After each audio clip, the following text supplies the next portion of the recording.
Então, olá pessoal, estamos aqui em mais um café. Hoje quem vai conversar com a gente é o Augusto Duarte. Ele fez tanto a graduação quanto o mestrado na Federal de Uberlândia e atualmente ele é doutorando do IMUSP. Quero agradecer todo mundo que veio aqui nos assistir, que vai assistir depois pelo YouTube. Agradecer principalmente o Augusto que veio aqui conversar com a gente hoje. Então, Augusto, você pode começar quando quiser. Fique à vontade. Beleza. Deixa eu colocar aqui para compartilhar a tela.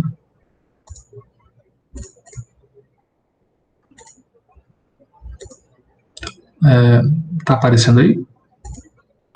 Tá carregando, mas tá aparecendo. Isso, agora foi. No slide, né? Desafios na correção. Isso. Beleza. Bom, primeiramente, né, queria agradecer aí o convite para estar aqui apresentando, né?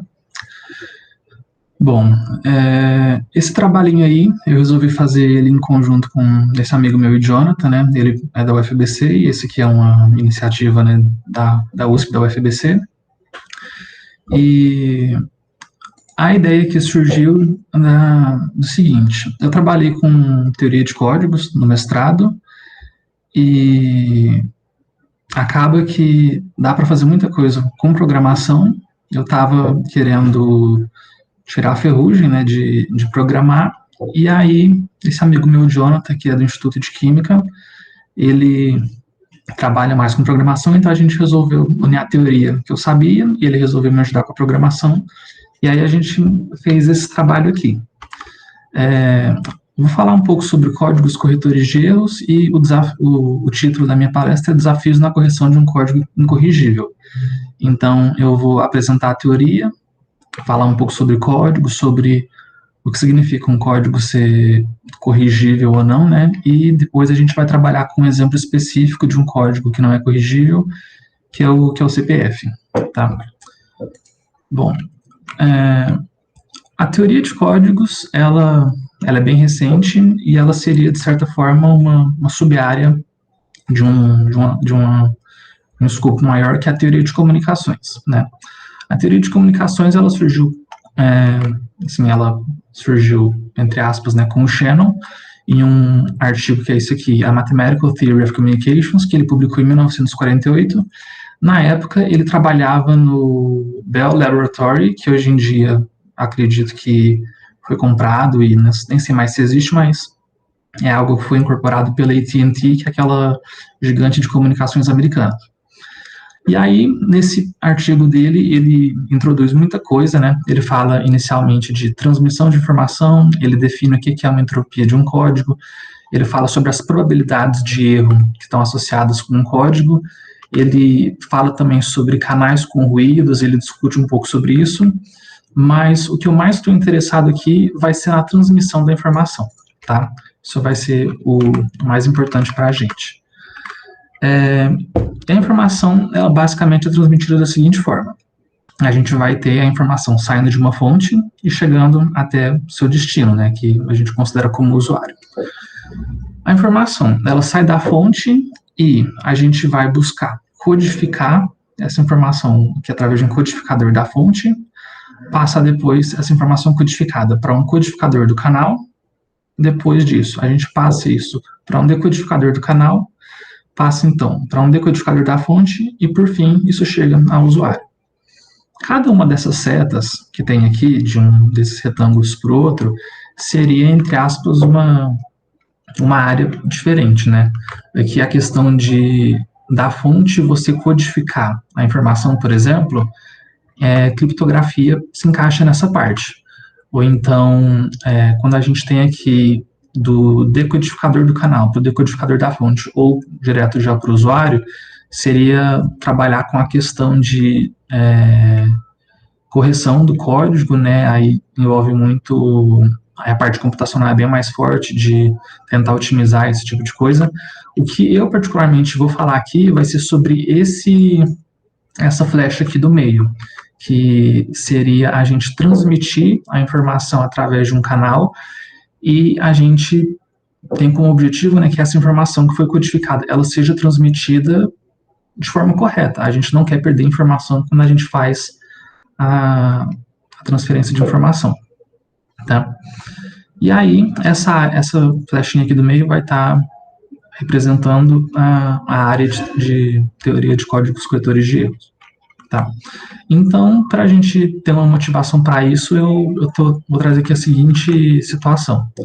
Vamos supor que a gente tem esse robozinho nesse terreno aqui muito inóspito e a gente vai estar mandando sinais para ele se movimentar, tá? Esse robozinho aqui ele pode estar em qualquer lugar, pode estar em outro planeta, né, uma sonda em Marte, não sei. Então, pode ser que quando a gente manda alguma informação para ele, essa informação é perdida, né? Só que, nesse caso aí, por exemplo, aqui tomando referencial do robô, ele poderia andar para frente, para a direita, para trás, mas não poderia andar para a esquerda, né? Bom, ele tem 4 movimentos possíveis, então vamos tentar codificar esses 4 elementos aqui matematicamente, né? Então vamos fazer o seguinte. Vamos falar que leste é o 00, norte é o 10, oeste é o 01 e sul é o 11.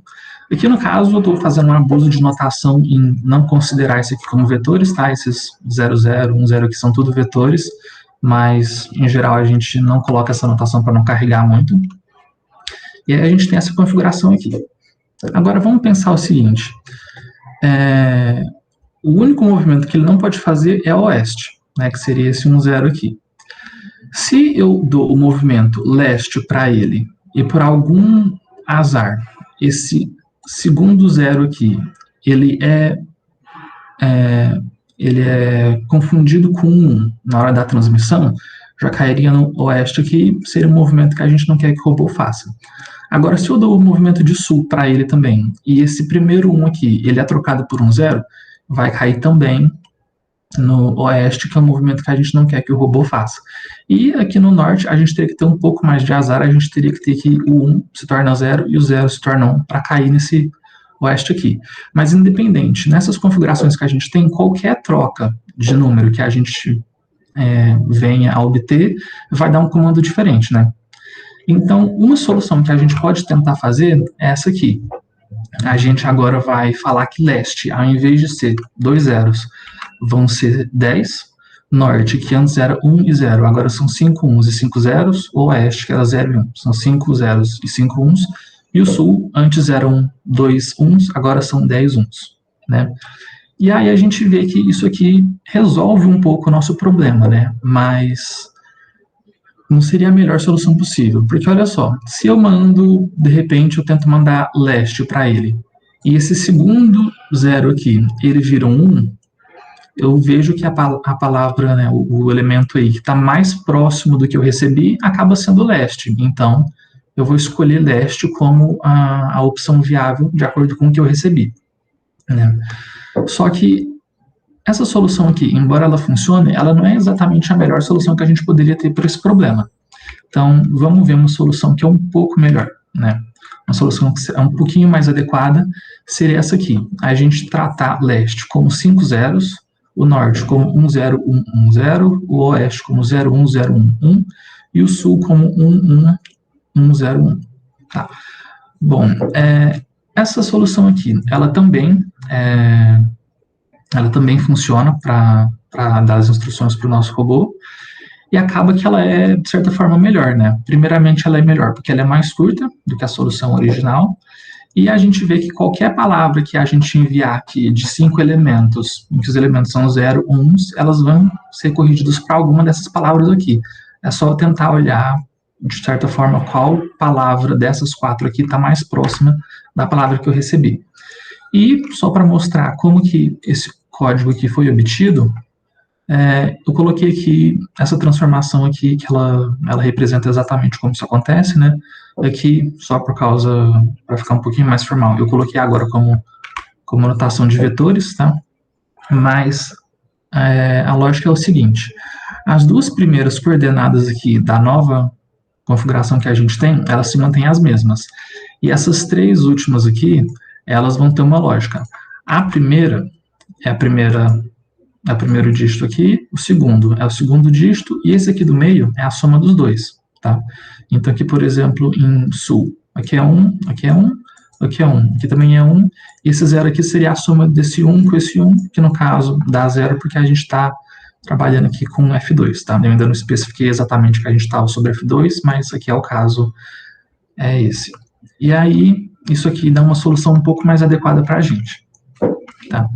Então, vamos definir o que é um código corretor de erro para a gente. Dado um conjunto finito A, tudo aqui que a gente faz basicamente é sobre coisas finitas, tá? Esse A para a gente vai ser o alfabeto em questão, né? Soma nomenclatura mais o alfabeto. E esse cartesiano do alfabeto aqui, né, para qualquer subconjunto dentro dele, vai ser chamado de código corretor de erro. Então, é uma estrutura muito simples, né? A gente simplesmente pega um subconjunto dentro de um cartesiano, de um conjunto finito, tá?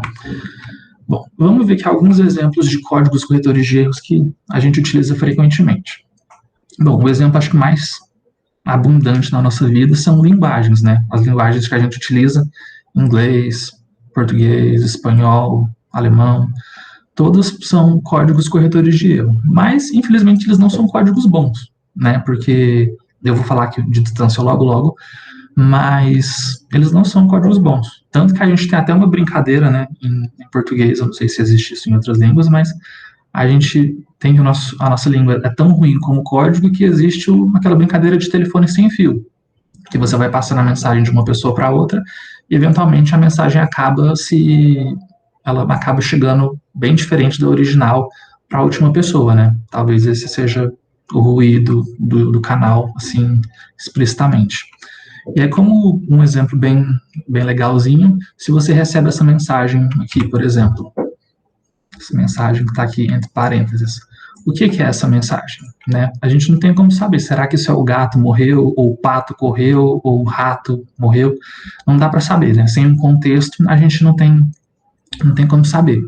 E fica difícil porque essa letra aqui que está sendo simbolizada pelo ponto de interrogação, ela poderia aqui ser R, ser P ou CG. Então a gente já tem aqui 3 palavras que, trocando uma letra, já muda a palavra, elas estão muito próximas umas da outra, né?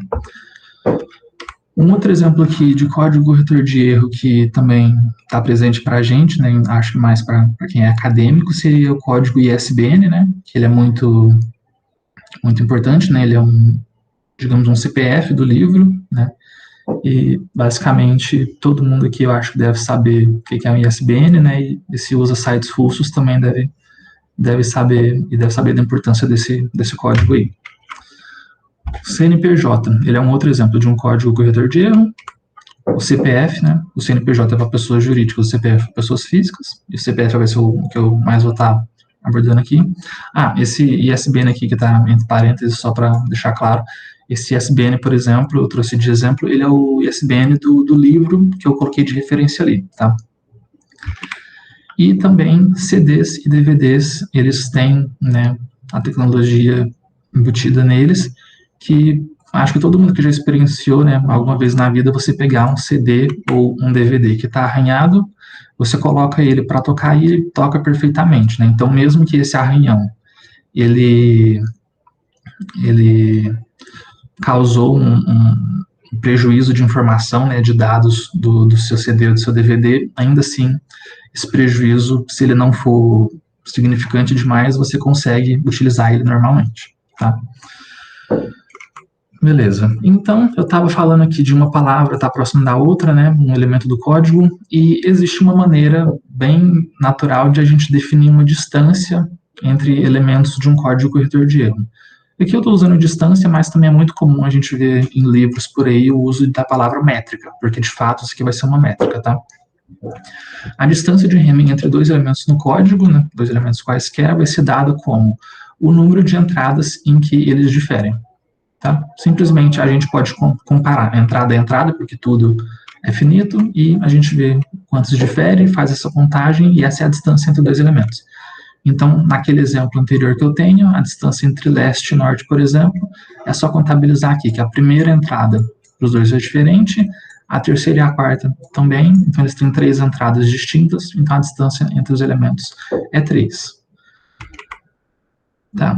Com isso, a gente consegue definir, então, o que é a distância mínima para um código. E a distância mínima, como era natural de definir, a gente vai calcular as distâncias entre todos os pares de elementos possíveis, pares aqui com elementos distintos, né? E a menor dessas distâncias, o mínimo disso aqui, é a distância mínima que o código possui. E aí, um teorema importantíssimo, talvez um dos mais importantes da teoria, e que mostra a importância da distância mínima, é esse aqui. Seja ser um código, né, código vetor de erro com distância mínima d, então, C pode detectar até D-1 erros e pode corrigir até o peso da fração D-1 sobre 2 erros, né? Então, aqui a gente calcula essa fração e a gente vai tomar o inteiro mais próximo por baixo disso, e a gente tem que, para essa distância mínima aqui, isso aqui pode ser detectado e isso aqui pode ser corrigido.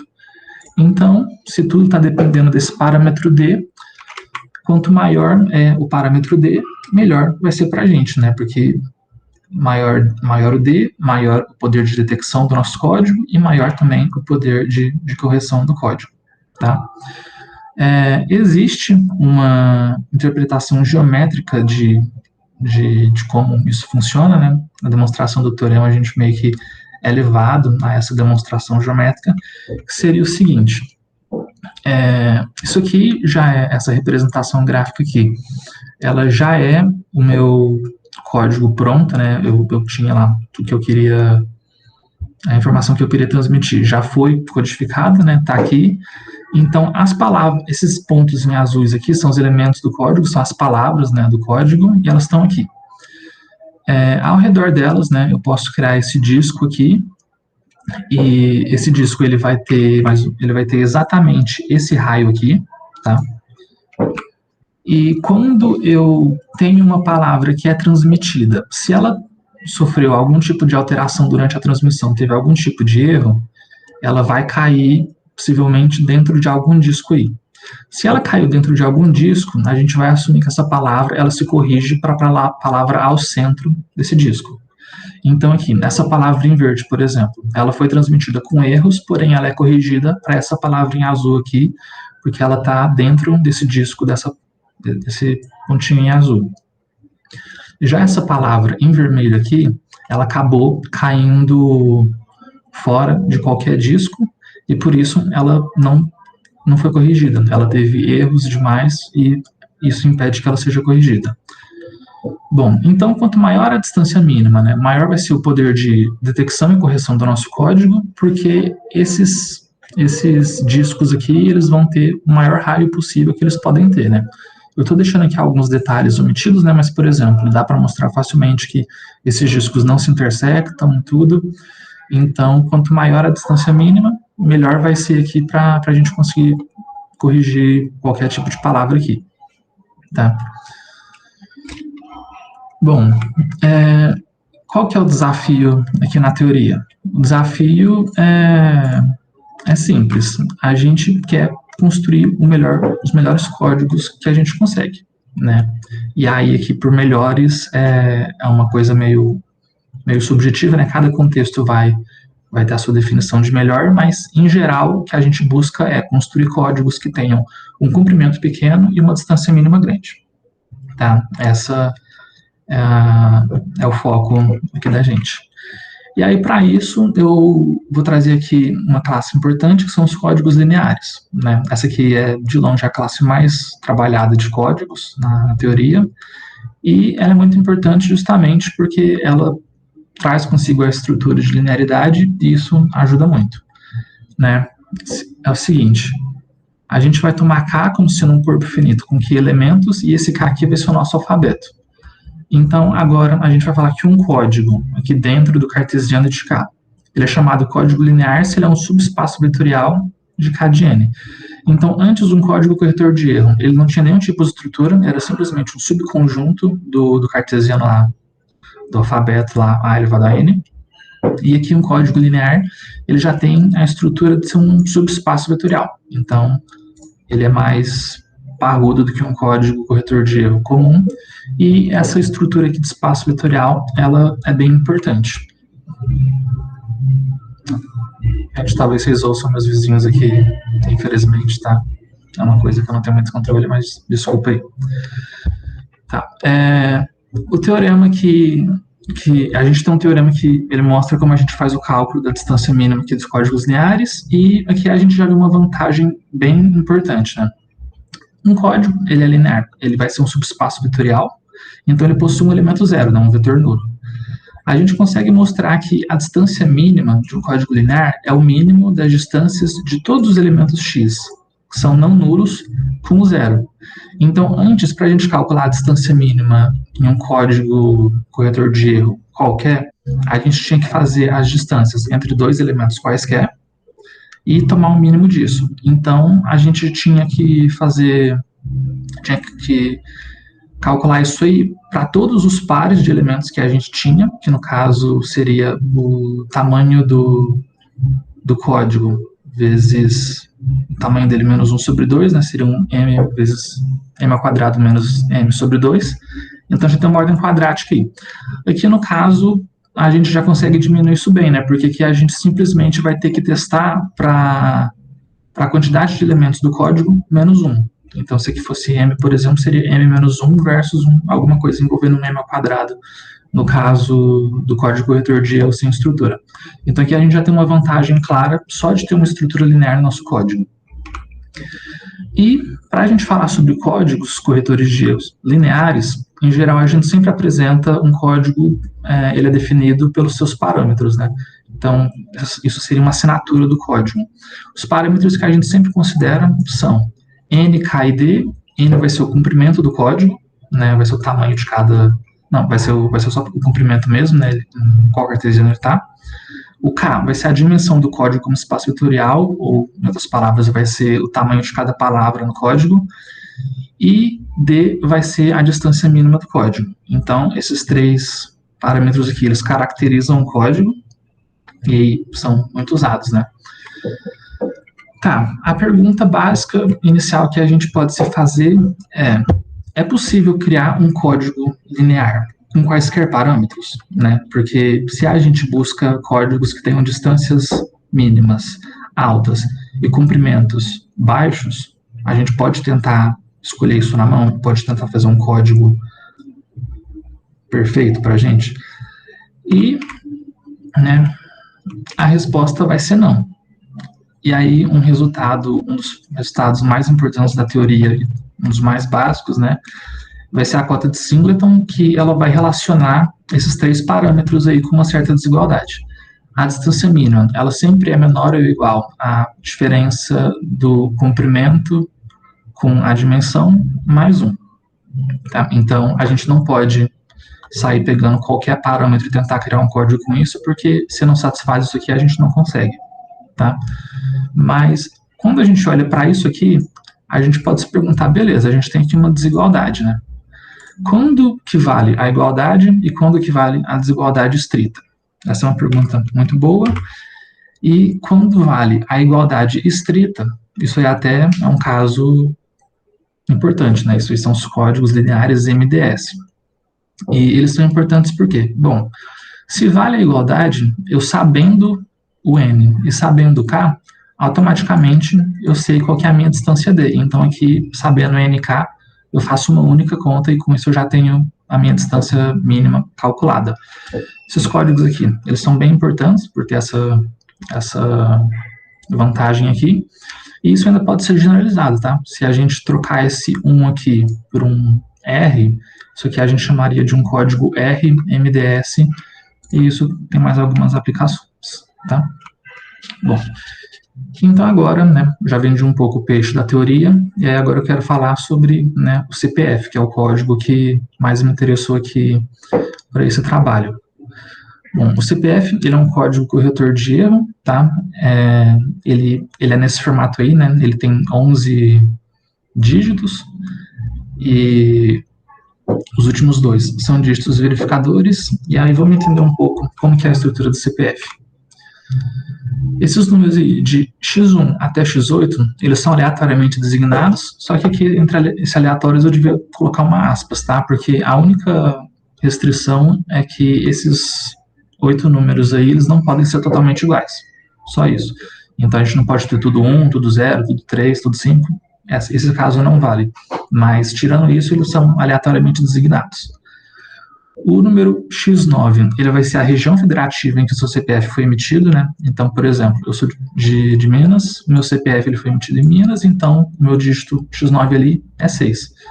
Aos que forem de São Paulo, por exemplo, o dígito seria 8, e assim vai.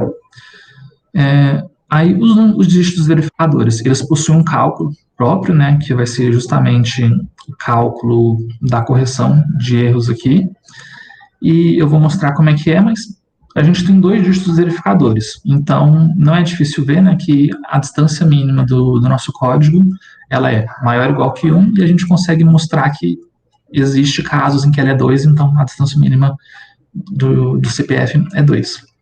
E aí, se a gente volta lá no teorema, um código com distância mínima 2, ele pode detectar até D-1, seria 2 menos 1, um erro, e ele pode corrigir D-1 sobre 2, que daria meio, né, e o piso disso é 0, então ele não corrige erros. Então, um código com distância mínima 2, a gente consegue detectar um erro, mas a gente não consegue corrigir, né, então por isso o CPF é um código incorrigível, né, a palavra que eu usei.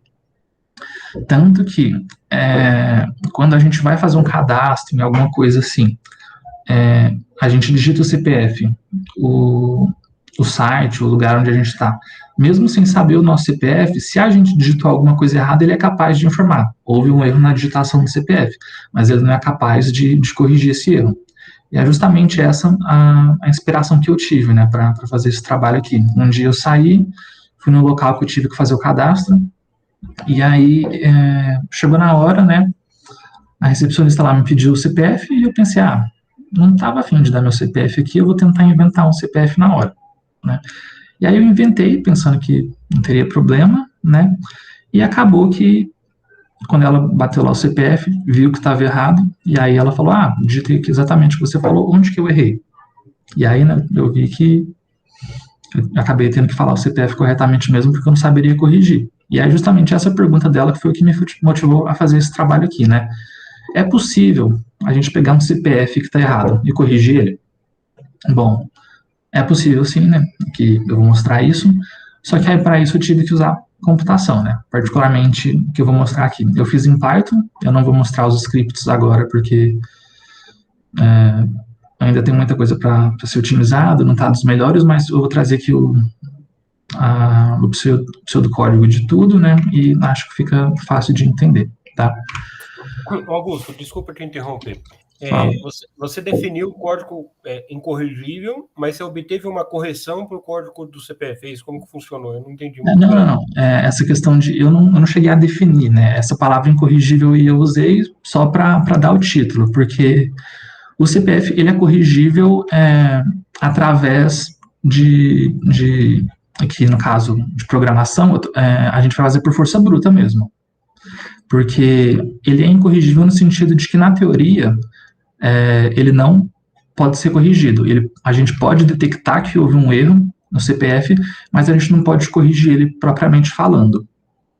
Então, aqui no caso, o que eu vou fazer, eu pretendo fazer é força bruta mesmo. Eu fiz um programa que vai na força bruta e tenta encontrar possíveis correções para o CPF. Tá.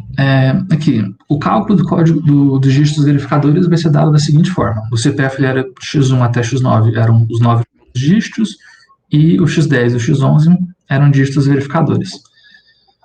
Então aqui, o nosso D1, ele é calculado como 10 vezes o primeiro elemento, X1, 9 vezes o segundo elemento, X2, 8 vezes o X3, e a gente faz esses produtos e soma até 2 vezes o X9. Esse valor aqui a gente chama de D1. A gente faz a divisão de D1 por 11 e olha se o resto é 0 ou se é 1. E se for 0 ou 1, a gente define o X10 como 0. Caso não seja 0 ou não seja 1, a gente define o X10 como sendo 11 menos o valor de D1. E aí aqui, então, ou X10 vai ser 0 ou vai ser esse valor aqui. Tá? Esse seria o primeiro dígito verificador.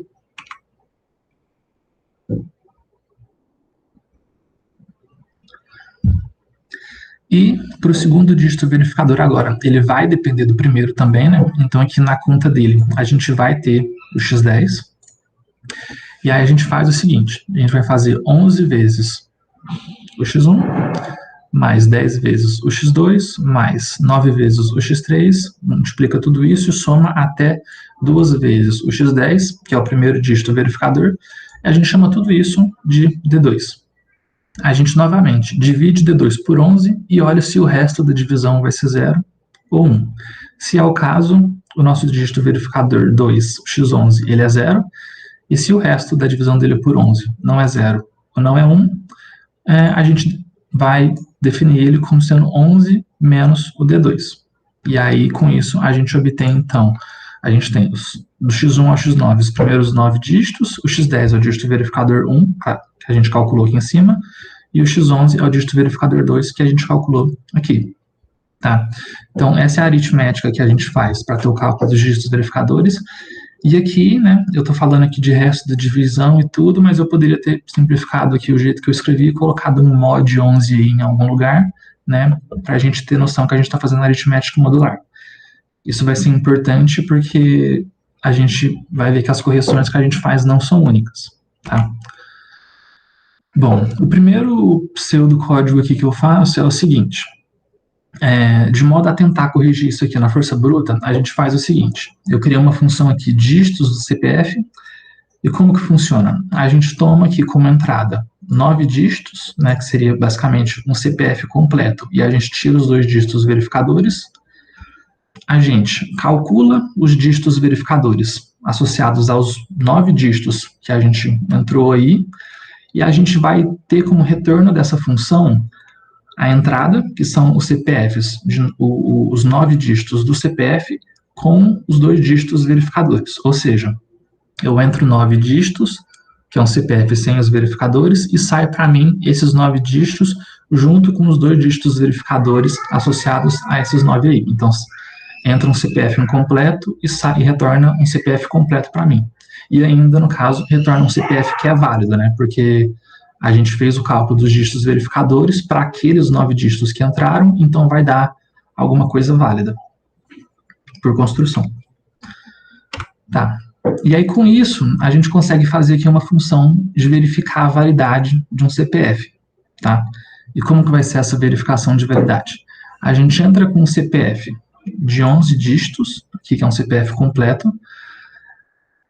Tendo esses 11 dígitos, a gente vai executar a função anterior, dígitos, em que a gente vai olhar só para os 9 primeiros dígitos do CPF que a gente entrou, ou seja, a gente vai fazer a função dígitos do CPF menos os 2 dígitos verificadores, a gente exclui eles lá do final, e vai ser um CPF válido se o retorno da função dígitos do CPF menos 2 dígitos verificadores é igual ao CPF da entrada. E falso caso contrário. Ou seja, eu entrei um CPF de 11 dígitos.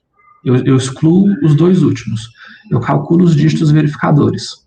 Se esse retorno que eu tive é exatamente igual ao que tinha inicialmente, significa que os dígitos verificadores do que eu tinha inicialmente são iguais aos dígitos verificadores que eu esperaria ter no CPF correto. Então, o CPF que eu tenho, de fato, está correto. Então, isso aí retorna válido se é o caso e falso caso contrário. Então, a gente agora consegue fazer uma verificação do CPF sem problema nenhum. A gente consegue saber se ele é válido ou não. E aí, eu acabei que deu para, de bônus, né, durante o tempo lá que eu estava programando, eu consegui fazer essa função aí para gerar um CPF que ela foi bem bônus mesmo, ela foi uma das coisas mais fáceis que teve no programa. Ela não necessariamente precisa ter alguma coisa como entrada, tá? Ela simplesmente vai me retornar um número aleatório entre 000000001 e 999.999.999. Dado esse número que ela me retornou nesse formato, tá? Aqui, esse 001 aqui, ele não é apenas 1, tá? Eu preciso que ele tenha esses 9 dígitos aqui para poder ser jogado lá na função, né? Então, dado o número entre esses valores aqui, ela simplesmente calcula a função dígitos disso e o que retorna para mim é um CPF válido.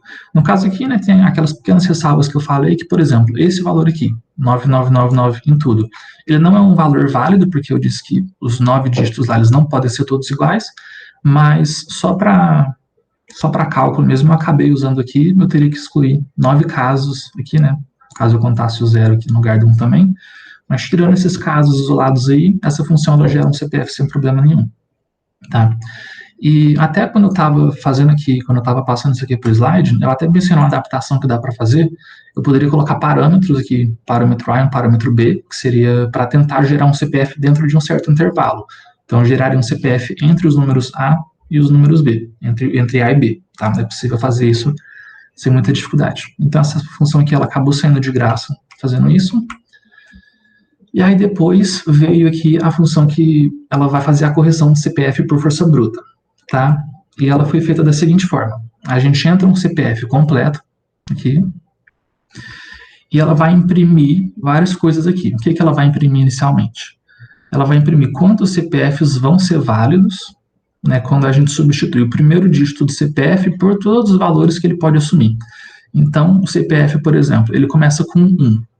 Só que a gente vê que esse CPF ele não é válido. Então, eu pego essa primeira entrada 1, eu troco por 2 e faço o teste. Se deu válido, imprime. Se não deu, vai para o próximo.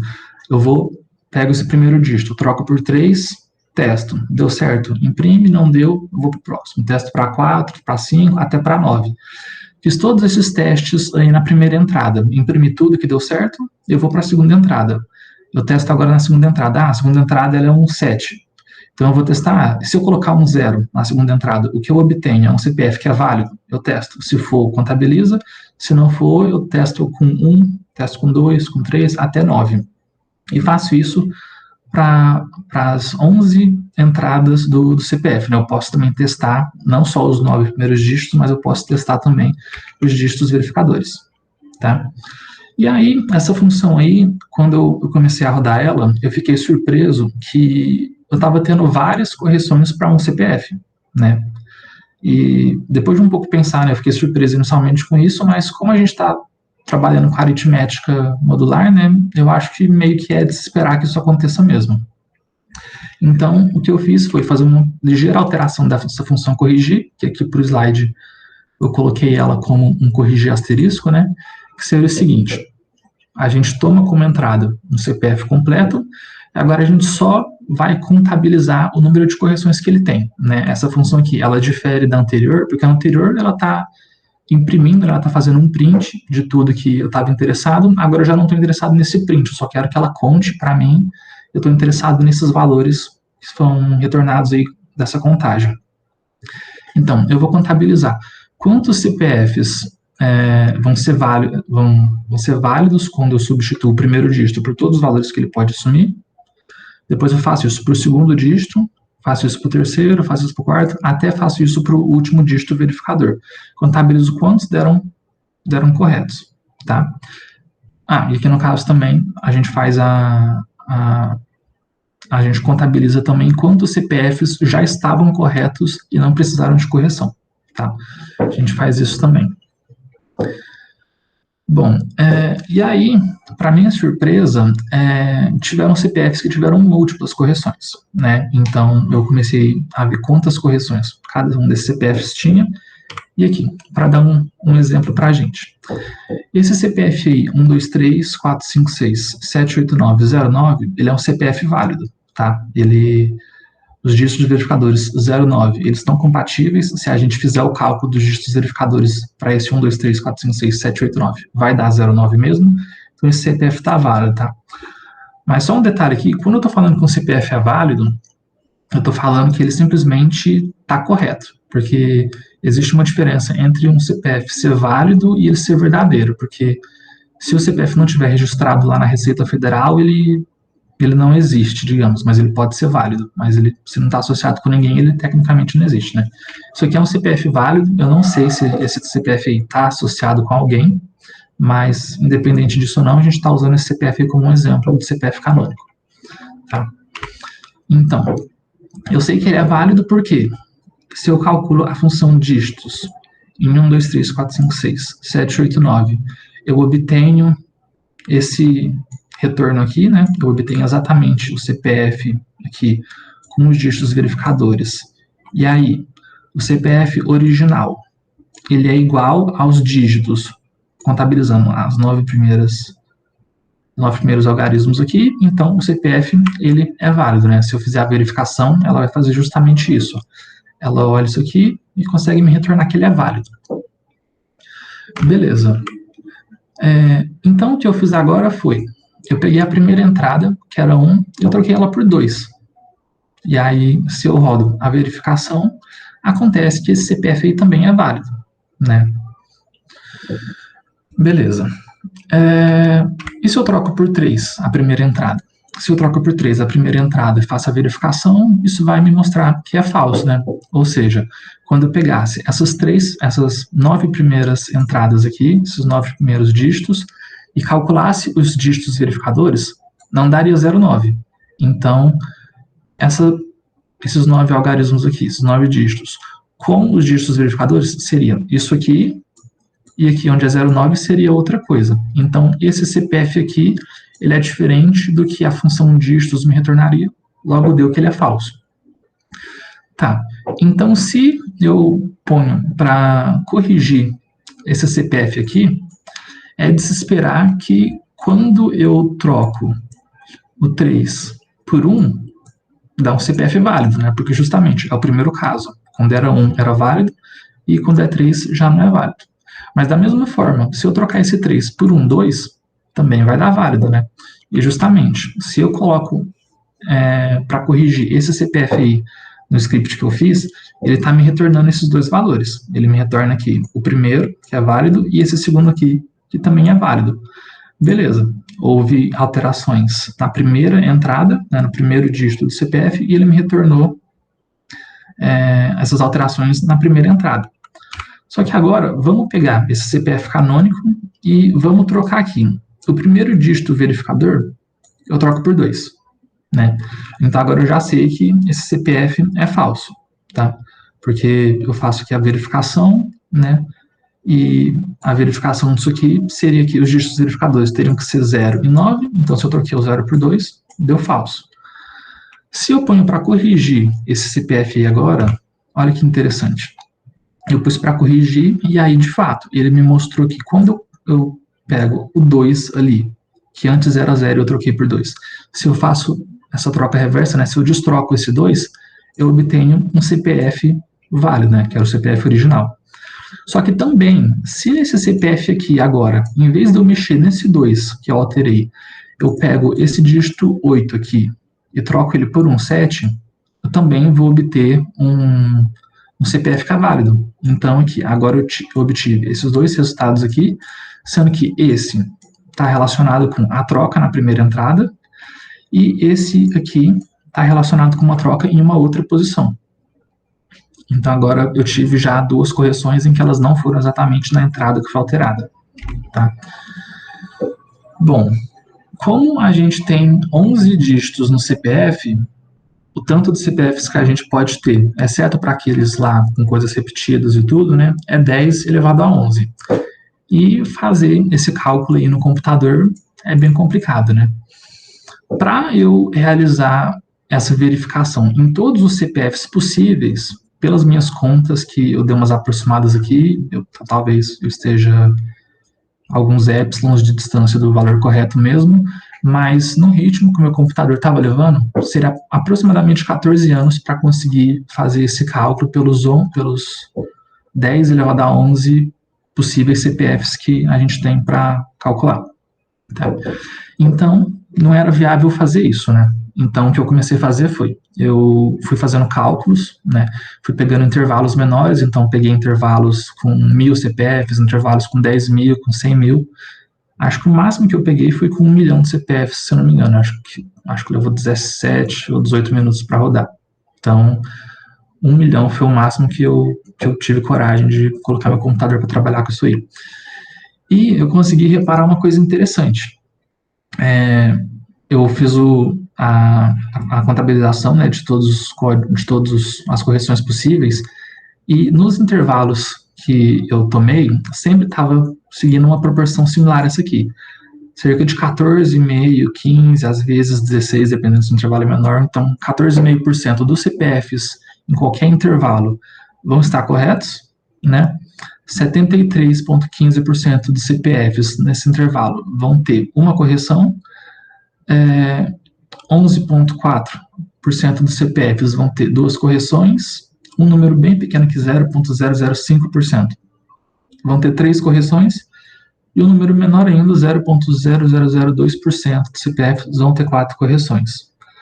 Eu fiquei curioso para saber se esses CPFs aqui, 4 correções, era o máximo que podia acontecer, e pelo menos até os maiores testes que eu fiz, eu não encontrei nenhum CPF que tivesse 5 ou mais correções. Então, eu acredito que esse 4 aqui é o limite de correções que um CPF pode ter.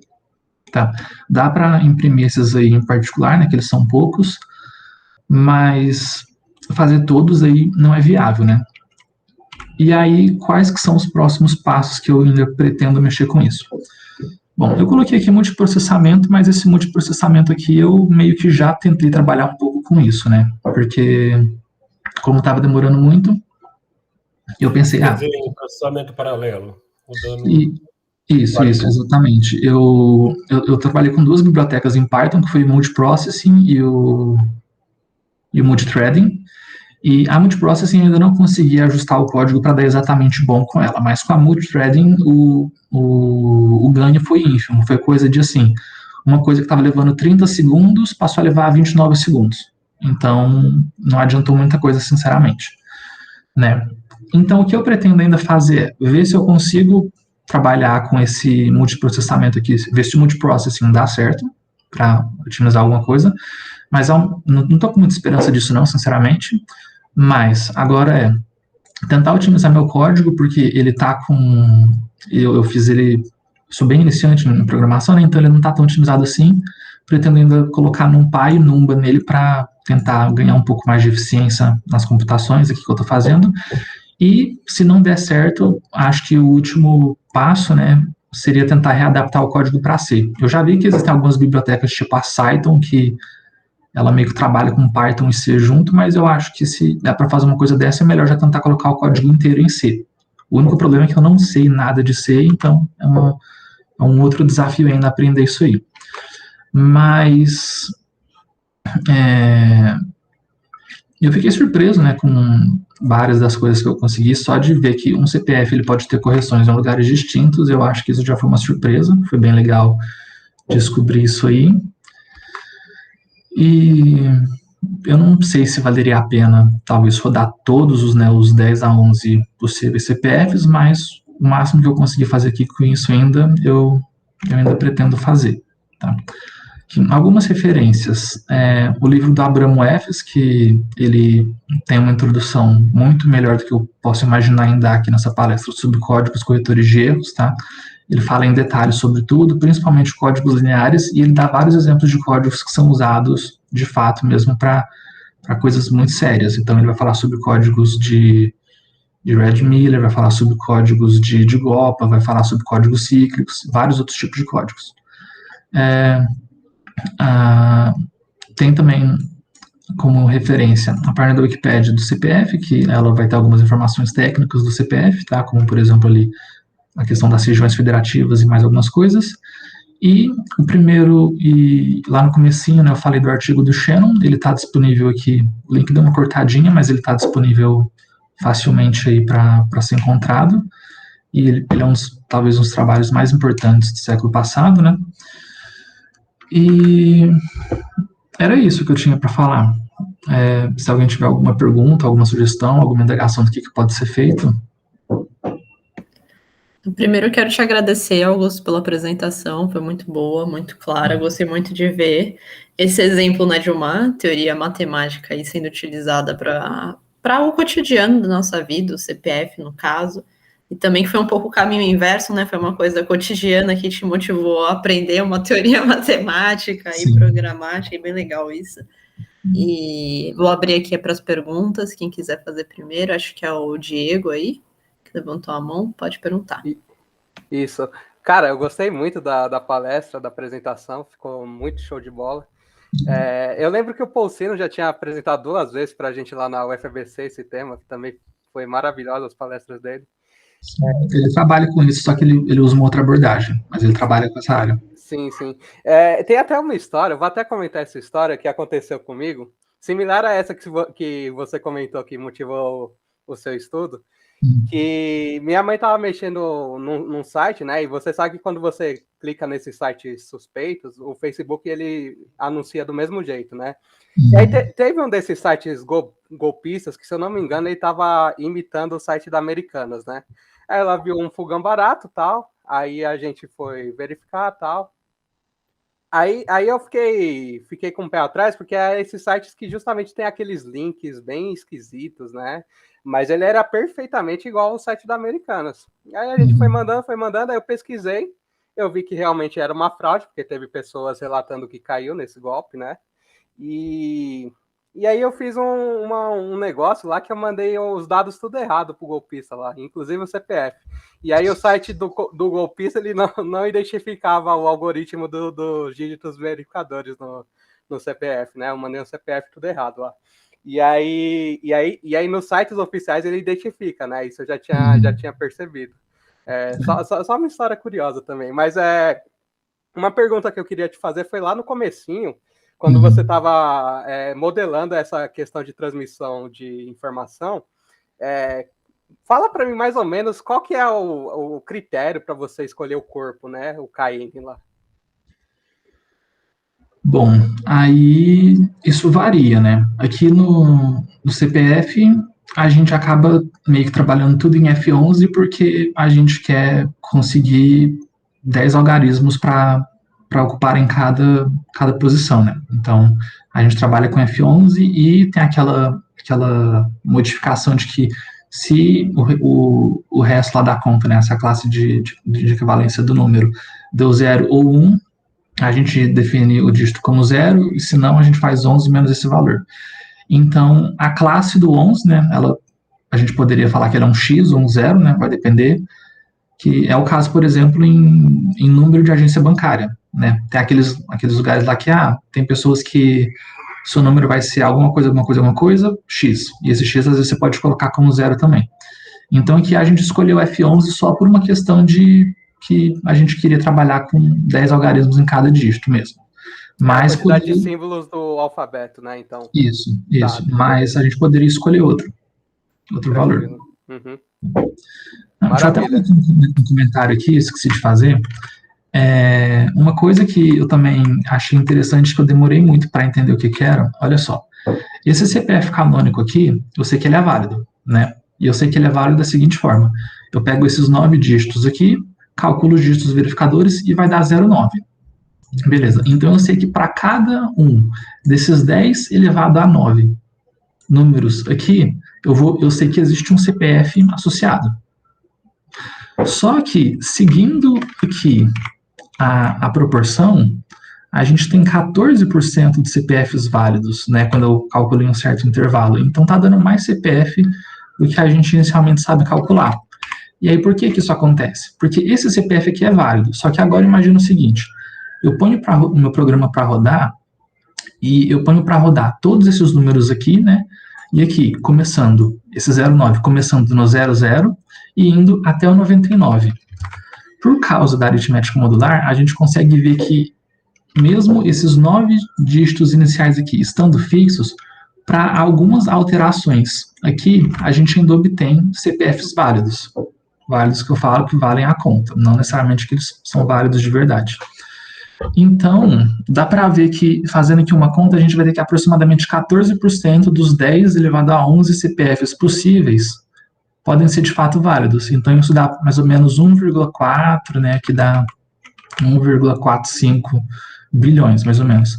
Então, esse sistema de CPF que a gente tem, ele serve para o Brasil, mas para um país mais populoso como Índia e China, por exemplo, já não seria suficiente para o número de habitantes que tem lá. Então, a princípio, a gente está tranquilo aqui, ele ainda vai servir por um bom tempo, mas isso não seria válido em outros lugares. Esse seu comentário respondeu justamente a pergunta que eu queria fazer, que era nesse sentido de quantos CPFs válidos existem, né? Mas você acabou já respondendo. Enfim, tem alguma outra pergunta, pessoal? Eu tenho algumas. Primeiro, eu acho que no desafio que você colocou aí, Você conseguiu otimizar esse algoritmo para tempo polinomial, porque o tempo está exponencial, e aí ele começa a complicar. Eu fico pensando como que você poderia fazer isso. Eu pensei em algumas coisas, mas acho muito... por não conhecer o código, não tenho nem ideia de como começar a pensar.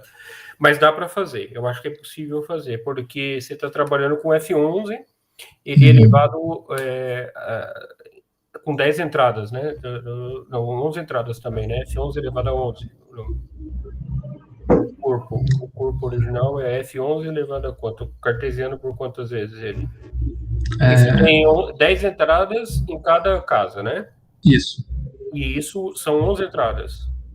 Isso. Então, seria 11 a décima. 11 a décima. Realmente não é algo trivial. De qualquer forma, tem uma afirmação que eu achei muito interessante, que você falou que o máximo de erro que você conseguiu achar foi 4. Você consegue teorizar isso, será? Porque eu acho que isso é uma afirmação muito forte, porque isso é muito interessante, porque é o máximo de erro que ele consegue identificar e que ele consegue corrigir, né? Isso é uma afirmação muito, muito interessante, muito interessante. Talvez tenha que debruçar sobre a teoria, mas eu acho que é possível fazer. Você fez isso experimentalmente? Como que você fez? Como que você chegou a essa conclusão? Foi tudo experimentalmente. Aqui, eu não sei se dá para eu alterar aqui o que eu estou apresentando, porque meu código está aqui e, assim, a princípio eu estou guardando tudo em uma lista, um vetorzinho, onde a primeira entrada desse vetor são todos os códigos com 0 correções, que são os códigos válidos, depois os códigos que possuem uma correção, 2, 3, 4, e a princípio eu fiz esse vetor até o tamanho 7, porque eu pensei, nossa, será que existe algum CPF que pode ter 5, 6 ou 7 correções? E em todos os casos que eu rodei, que foi até no máximo 1 milhão de CPFs ali, nenhum passou de 4. E aí eu acho que dá para mexer um pouco aqui, se a gente pega aquela expressão do dígito verificador aqui, eu acho que se a gente vem aqui e começa a, por força bruta também, fazer todos os casos possíveis, x1, x2 até x9, a gente joga esses valores de 0 até 9, faz essa conta e olha para o resto aqui, 0 ou 1, então vê o que isso vai ser, se vai ser 0 ou se vai ser 11 menos esse valor aí, eu acho que a gente vai ter um padrão aí. Então eu acho que esses 4 erros máximos que a gente tem é por causa dessa aritmética módulo 11. Mas aí eu não cheguei a fazer essa conta, mas eu desconfio que é por causa disso. Porque se você conseguir garantir que é no máximo 4 erros, você consegue melhorar muito o seu algoritmo. Porque Sim. Você já consegue reduzir drasticamente a quantidade de operações que você vai ter que fazer. Não, mas eu pretendo ainda dar uma melhorada boa no código, né? E assim que ele estiver um pouco mais apresentável, eu quero tornar ele público, open source, quem quiser mexer, ver se faz melhor do que eu fiz. Eu pretendo ainda disponibilizar isso em algum momento. É muito interessante isso que você está fazendo, é muito legal. E isso é legal, no caso você fez um caso específico, mas você pode abranger isso em algum momento para outras áreas. Sim, sim. Isso aqui como um projeto, eu acho que, mesmo isso aqui sendo uma coisa assim, que a teoria pode até ser um pouco elaborada, mas eu acho que isso aqui é uma coisa assim que um aluno de começo de graduação, ou talvez até um aluno de ensino médio que já é um pouco mais curioso, consegue entender. E dá para tentar fazer alguma coisa similar a isso aí, com o ISBN, com o CNPJ. Dá para tentar fazer alguma coisa também, porque os corretores de celular, né, corretor de texto que a gente tem no celular, são basicamente códigos de correção puros, né, que ele olha as palavras mais próximas ali com a menor distância e tenta corrigir, né. Ele tem uns algoritmos para tentar fazer um machine learning ali, né, para tentar pegar o contexto e conseguir sugerir alguma coisa assim, mas é um código de correção de erro, bem mais avançado, mas é um código também. Nas suas referências você falou do livro do Abramo, mas tem o livro do Zé Felipe Volok também, que a gente... Sim, esse aí eu não coloquei só porque eu já vi ele, mas eu não tenho ele nem em PDF, aí eu acabei não usando ele para nada, mas eu sei que ele existe e que ele é uma ótima referência. É muito bom esse livro também. Não, muito legal, parece. Parabéns mesmo, Gui. A gente tem muito a ganhar nesse projeto por causa disso. A gente mal espera ver um negócio bem bacana assim, que você aplica no cotidiano. A história que o Diego contou também é bem interessante. E se você for avançando, qualquer coisa assim, vai falando pra gente, né, Ana? E no próximo momento fazer o que você conseguiu fazer, ou falar, Sim, se eu ou a conseguir expansão. uma parte substancial, eu posso fazer uma apresentação parte 2. Claro, claro. Isso seria interessantíssimo. Obrigado Então, mais uma vez, viu? Então, aproveitando a pergunta do Thiago, se puder voltar naquela tela das porcentagens, 14% zero correções. Isso, é esse daí. Eu fiquei na dúvida, eu fiquei curioso também, porque por que não identifica 5 correções para cima, né? E eu fiquei pensando se não é porque o programa ele passa a confundir, quando tem mais de 5 números, ele passa a confundir os erros com os acertos, tá ligado? Não sei se você está entendendo a pergunta. Então, assim, como tem erro demais, ele vai considerar aquela casca de erros como certo e o resto é que ele vai arrumar. Então ele meio que vai truncar a metade de dígitos. Não sei se deu para entender. Então eu fiquei na dúvida se o programa está enxergando esse tipo de coisa. Olha, eu não sei, porque assim, o jeito como ele faz é analisar dígito a dígito, mas eu não sei, eu acho que é a questão da aritmética modular mesmo. Eu acho que se eu fizesse um plot de todos os. Não seria. De todos os. Não é pares, né? Mas os vetores ali com 11 entradas e jogasse lá naquela equação do dígito verificador, eu acho que não passaria de 5. Mas é possível, né? Que eu rodando isso aí, sei lá, para 1 bilhão de valores, pode ter algum que dê 5. Eu ainda não, assim, eu não afirmo que o número máximo é 4, mas até os experimentos que eu fiz, eu não achei nada além disso. Mas se for também vai ser muito esporádico, vai ser coisa de, eu não diria que mais do que 10 CPFs com 5 correções dentro de um intervalo de 1 bilhão. Porque aqui, por exemplo, esse aqui de 0.002, se eu não me engano, eu acho que eram 13 no intervalo de 1 milhão. Então é uma coisa assim muito, muito pequena mesmo. Inclusive, se eu conseguisse rodar tudo, né? Vamos supor que eu, sei lá, encontrasse um CPF com 7 correções. Aí eu não sei nem como classifica esse CPF. Será que ele é especial porque ele tem 7 correções? Ou será que ele não vale muita coisa porque justamente ele tem esse tanto de correções, né? Aí tudo isso aí eu ainda pretendo ver se dá para fazer em algum momento. Achar tudo isso aí explícito. Tem bastante questão profunda por trás, isso que é legal. Tem.